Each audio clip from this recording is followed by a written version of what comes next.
하나님, 주를 찬양할 수 없는 자가 주를 찬양하게 되고 눈물 속에서도 기쁨을 찾아내게 되고 도저히 일어날 수 없는 상황 속에서도 연약한 무릎을 세우시는, 우리의 앉고 일어섬을 아시는 주님의 은혜 가운데 다시 일어날 수 있는 용기를 주신 하나님 앞에 이 시간에도 나와 기도합니다. 이런 일체의 비결을 깨달은 자들이 높은 산이나 거친 들이나 우리가 머무는 곳이 초막이나 궁궐이나 그 어디나 하늘나라임을 고백합니다. 하나님, 우리가 이런 놀라운 행복감에 젖어서 주를 고백하게 하시니 감사합니다. 늘 만물을 대하기 전에 오직 주님과 깊은 사귐이 있는 시간을, 이 미명의 시간을 우리에게 주시니 감사하고 절대 누구에게도 이 시간을 양보하지 아니하고 하나님 주신 축복의 시간으로 받게 하시니 참 감사합니다. 이런 감격을 가지고 말씀을 붙듭니다. 주님께서 함께해 주옵소서. 예수님의 이름으로 기도하옵나이다. 아멘. 빌립보서 1장 25절, 26절 두 절입니다. 25절, 26절 두 절 합독합니다. 내가 살 것과 너희 믿음의 진보와 기쁨을 위하여 너희 무리와 함께 거할 이것을 확실히 아노니 내가 다시 너희와 같이 있으므로 그리스도 예수 안에서 너희 자랑이 나로 말미암아 풍성하게 하려 함이라. 아멘. 계속적으로 우리 중요한 부분들을 묵상하고 있습니다. 생사를 초월한 바울의 간증을 우리가 계속 듣고 있습니다. 여러분, 좀 저급한 표현이지만 이 세상에서 가장 무서운 사람이 눈에 뵈는 것이 없는 사람이라고 합니다. 좀 저급한 표현이지만 근데 이것보다 더 무서운 것은 생사를 초월한 사람입니다. 바울이 그런 사람이었습니다. 그런 사람이 일평생을 복음의 사도로 복음을 증거함에 있어서 그 누구도 그 위력 앞에 그 위력을 끊을 자가 없었습니다. 바로 그런 복음의 사도 바울의 고백을, 간증을 계속 우리가 듣는데, 특히 어제 우리는 유의미한 두 개의 단어를 묵상해 보았습니다. 23절에 기록한 끼어 있다와 떠나다, 이 두 가지 단어였습니다. 끼어 있다라고 하는 것은 너무 그 암벽이 높고 협착하여서 자기 힘으로는 어찌할 수 없는, 옴짝달싹 할 수 없는 그런 협곡을 지나가는 상태였고, 떠난다라고 하는 것은 이 세상 장막을 걷어치우고 영광스러운 새 세계를 향한다. 그리고 이런 세상의 항구를 떠나서 영원한 천국의 고향으로 귀향한다. 또 모든 인생의 영원한 그런 얽힌 희로애락의 문제를 푼다라고는 뜻을 담고 있었습니다. 바울이 끼어있는 이 둘은 죽어서 그리스도를 만나는 것과 살아서 자기 일의 열매를 맺는 것 두 가지였습니다. 그래서 바울은 이 둘 사이에서 잠깐 흔들리는 모습을 보입니다. 그러나 금세 24절에서 내가 육신으로 있는 것이 너희를 위하여 더 유익하리라, 그렇게 자신의 삶에 대한 분명한 정체성을 고백합니다. 육신으로 있는 것이란 누구를 도와줄 것을 목적하고 머무는 것을 의미합니다. 우리의 삶에 어떻게 육신을 가지고 삶이 무의미하게 연장되는 것이 아니라 누구를 도와줄 것을 목적으로 하고 살아간다. 삶의 존재 이유에 대해서 설명합니다. 그리고 바울이 살아서 이 세상에 더 머무는 것이 빌립보 교회와 성도들을 위해서 더 유익하다고 하는 고백입니다. 그것을 바울의 사역의 열매이기 때문이라고 말을 합니다. 22절 중반절에 이것이 내 일의 열매일진데, 바울이 말하는 이 열매가 무엇입니까? 우리가 이 땅 가운데 살면서 하나님이 허락하신 이 어간 동안 우리가 살면서 맺어야 될 이 열매가 무엇일까? 과연 나는 무엇을 위하여 사는가? 무엇을 위하여 지금까지 달려왔는가? 나의 삶에 대한 욕망이 더 큰 비중으로 차지하고 있는 것이 무엇인가? 바울은 좀 달랐습니다. 내 일의 열매라. 바로 그 열매는 25절입니다. 내가 살 것과 너희 믿음의 진보와 기쁨을 위하여 너희 무리와 함께 거할 이것을 확실히 안다. 내 일의 열매는 바울로 말미암아 빌립보 교인들에게 믿음의 진보와 기쁨이 더해지는 것이라고 했습니다. 이것이 우리의 존재 목적이 되어야 합니다. 이와 같이 바울은 자기의 존재론적 삶의 정체성이 분명히 있습니다. 바울의 삶의 목적은 빌립보 교회 성도들의 성화적 믿음과 기쁨이었습니다. 누군가는 나로 말미암아 점점점 성화되어지고 믿음의 진보가 있고 삶의 기쁨을 누리게 되는 것이라고 하는 것입니다. 이 일 때문에 자기는 육신에 머무는 편을 택했다고 한 것입니다. 내가 지금 떠나서 주님 편에 가는 것이 정말로 좋은데, 근데 지금 육신에 머무는 것, 누군가를 위해서 목적으로 하고 내가 살아가는 것, 이 빌립보 교회와 성도를 위하여 내가 살아가는 것이 더 유익하다, 현재 자신을 고백한 것입니다. 바울은 처음에는 이 둘 사이에 끼어서 잠깐 혼란에 빠졌습니다.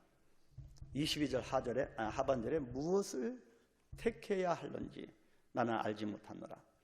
끊임없는 우리 선택의 기로에 있는 우리의 삶의 모습입니다. 끊임없이 결단의 과정이 있습니다. 바울도 잠깐 그리하였습니다. 그러나 현재의 고난과 장차의 영광 사이, 이 둘 사이에서 로마서 8장 18절에서는 현재 받는 이 고난보다 장차 받을, 현재의 고난이 장차 받을 영광과 좋게 비교하소도다. 이 둘 사이에서, 현재의 고난과 장차의 영광 사이에서 흔들리다가 교회를 위한 남은 사명 쪽을 택함이 주의 기쁘신 뜻이라고 결론을 내렸습니다. 그래서 바울은 다시 재회할 미래적 소망을 피력하게 됩니다. 바로 그 바울의 소망이 26절입니다. 우리 26절 다시 한번 읽겠습니다. 내가 다시 너희와 같이 있으므로 그리스도 예수 안에서 너희 자랑이 나로 말미암아 풍성하게 하려 함이라. 바울이 감옥에서 나와 빌립보 교인들을 다시 만날 그때는 바울 자신이 빌립보 교인들에게 풍성한 자랑거리가 될 것이라고 생각한 것입니다. 여러분, 이 얼마나 당당한 모습입니까?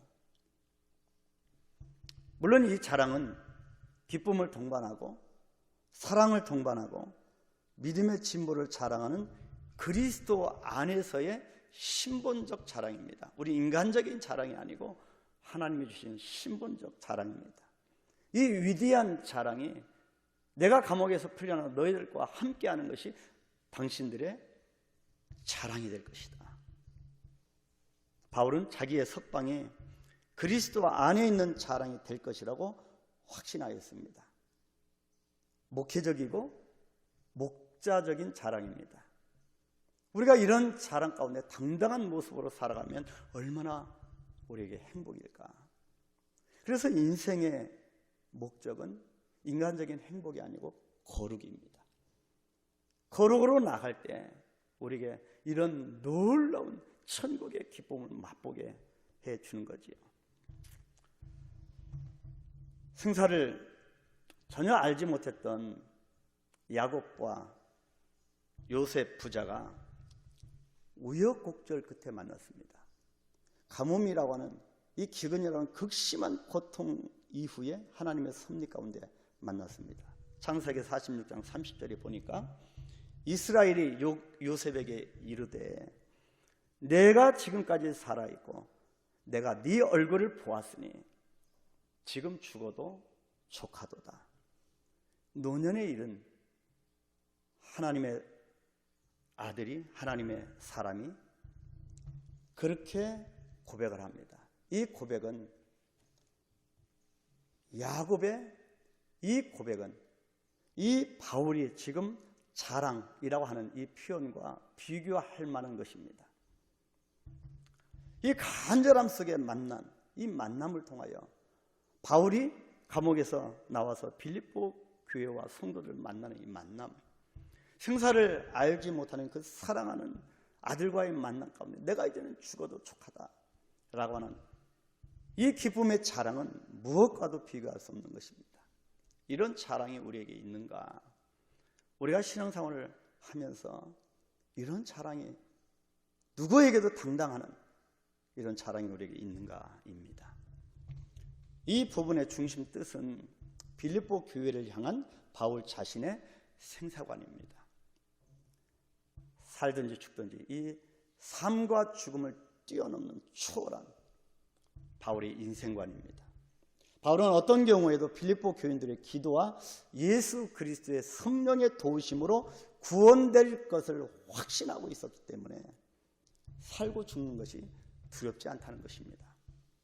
그리고 살든지 죽든지 생사를 걸고 그리스도 예수만을 존귀하게 하고 싶다고 하는 것이었습니다. 그 이유는 내게 사는 것이 그리스도이기 때문이었습니다. 그래서 이 세상을 떠나서 주와 함께 거하는 것이나 내가 죽는 것이나 아니면 살아서 빌립보 교회와 성도들에게 믿음의 진보와 기쁨을 유하고 그것이 결과적으로 빌립보 교회와 성도들에게 자랑이 되는 것이라면 살아 있어야 된다고 하는 것입니다. 여러분, 우리의 삶이 얼마나 소중한지 다시 한번 깨닫는 기회가 되기를 바랍니다.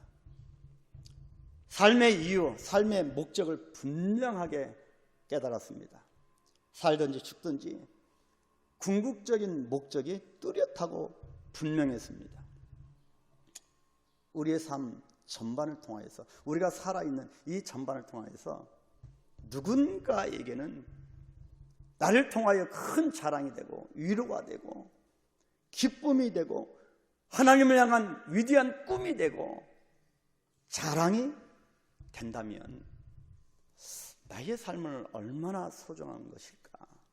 하나님 보시기에 얼마나 기뻐 받으실까? 우리가 활력 있게 성령 충만하여 살아가는 우리의 복음 전도자로서의 삶을 살아갈 때 그 누군가는 희망을 갖게 됩니다. 그런 삶이 되기를 축원합니다.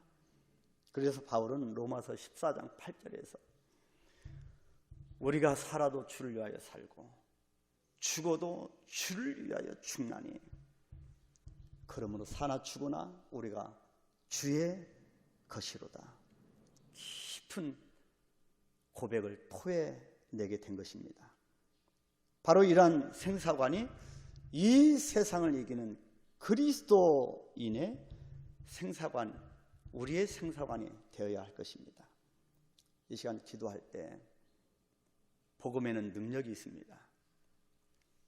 하나님께서 예수 그리스도 십자가에 죽이시기까지 이 복음을 우리에게 주입해 주셨습니다. 우리는 복음의 사람입니다.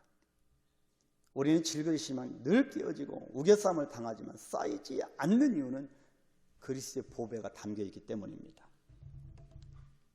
그래서 우리는 능력 있는 자입니다.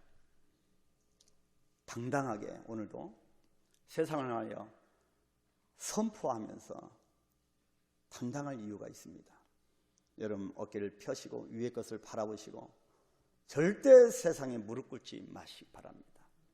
우리가 무릎 꿇을 대상은 하나님 외에는 없습니다. 그 죽음이라 할지라도 우리가 무릎 꿇을 수 없는 존재입니다. 복음은 능력입니다. 나에게는 능력을 허락하신 하나님, 능력 가운데 오늘도 살아갈 수 있도록 나의 모든 행사 위에 이 능력의 복음으로 덧입게 하옵소서. 그래서 하나님이 허락하신 나의 이 생업, 또 이 세상에 만날 사람들, 이 현상들, 모든 일들 위에 주의 능력으로 승리하게 하옵소서. 그들이 나를 통하여 자랑으로 여길 만한 인생이 되게 하옵소서. 그래서 여러분 삶의 자부심을 가질 수 있도록 자부심을 허락하옵소서. 당당하게 우리가 강력하게 기도하시겠습니다. 주기도문 합니다. 하늘에 계신 우리 아버지여, 이름이 거룩히 여김을 받으시오며 나라의 임하옵시며 뜻이 하늘에서 이룬 것 같이 땅에서도 이루어지이다. 오늘날 우리에게 일용할 양식을 주옵시고 우리가 우리에게 죄진 자를 사하여 준 것 같이 우리의 죄를 사하여 주옵시고 우리를 시험에 들게 하지 마옵시고 다만 악에서 구하옵소서. 나라와 권세와 영광이 아버지께 영원히 있사옵나이다. 아멘.